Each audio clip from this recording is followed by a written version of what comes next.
അതിരപ്പള്ളിയിൽ മസ്തകത്തിൽ പരിക്കേറ്റ ആനയെ ചികിത്സിക്കുന്നതിനുള്ള ദൗത്യം തുടരും. മുറിവേറ്റ ആനയെ ജനവാസ മേഖലയിൽ നിന്ന് വനത്തിലേക്ക് മാറ്റി. ദൗത്യത്തിന് വേണ്ടിയുള്ള കുങ്കിയാനകളിൽ ഒന്നിനെ അതിരപ്പള്ളിയിൽ എത്തിച്ചു. ആനയെ ചികിത്സിക്കാനുള്ള കൂടിനു വേണ്ടിയുള്ള യൂക്കാലി മരങ്ങളുടെ ആദ്യ ലോഡ് ദേവികുളത്ത് നിന്ന് ഇന്ന് തന്നെ പുറപ്പെടും.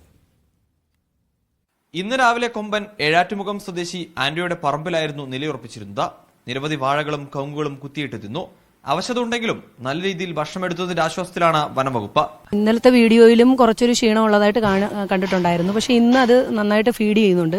അതുകൊണ്ട് നമുക്ക് എത്രയും പെട്ടെന്ന് ഇതിന് ചികിത്സ നൽകാനായിട്ട് സാധിക്കട്ടെ എന്നുള്ളതാണ്. ബുദ്ധിമുട്ട് ആൾക്കാർക്കും ജനങ്ങൾക്കും ഉണ്ടാക്കുന്നതിന് മുൻപ് തന്നെ നമ്മളിപ്പോൾ തിരിച്ച് കാട്ടിലേക്ക് വിടാനുള്ള ഒരു ദൗത്യവും കൂടെ ഇപ്പോൾ ചെയ്യും. ദൗത്യത്തിന്റെ ഏറ്റവും പ്രധാന ഘടകമായ കുങ്കിയാനകളിൽ ഒന്നിനെ അതിരപ്പള്ളിയിൽ എത്തിച്ചു. വിക്രമാണ് എത്തിയത്.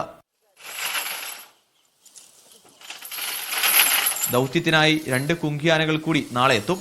കുഞ്ചുവും കോന്നി സുരേന്ദ്രനുമാണ് എത്തുന്നത്. ആനയെ ചികിത്സിക്കുന്നതിനുള്ള കൂടിനു വേണ്ട മരങ്ങൾ മുഴുവനായി മുറിച്ചു കഴിഞ്ഞു. ആദ്യ ലോഡ് ദേവികുളത്ത് നിന്ന് കോടനാടേക്ക് ഇന്നു തന്നെ എത്തും. കൂട് നിർമ്മിക്കുന്നവരും വയനാട് RRT സംഘവും എത്തിയിട്ടുണ്ട്. നാളെ അരുൺ സക്രയും അതിരപ്പള്ളിയിൽ എത്തുന്നതോടെ ദൗത്യത്തിന് വനംവകുപ്പ് പൂർണ്ണ സജ്ജമാകും. കൂടിന്റെ നിർമ്മാണം നാളെ പൂർത്തിയായാൽ ചൊവ്വാഴ്ച തന്നെ ദൗത്യം ആരംഭിക്കാനാവും. ദൗത്യത്തിന് അരുൺ സക്രയുടെ 20 അംഗ സംഘത്തിനൊപ്പം 80 പേരടങ്ങുന്ന വനപാലകരുടെ സംഘവും ഉണ്ടാകും. മീഡിയ 1 തൃശൂർ.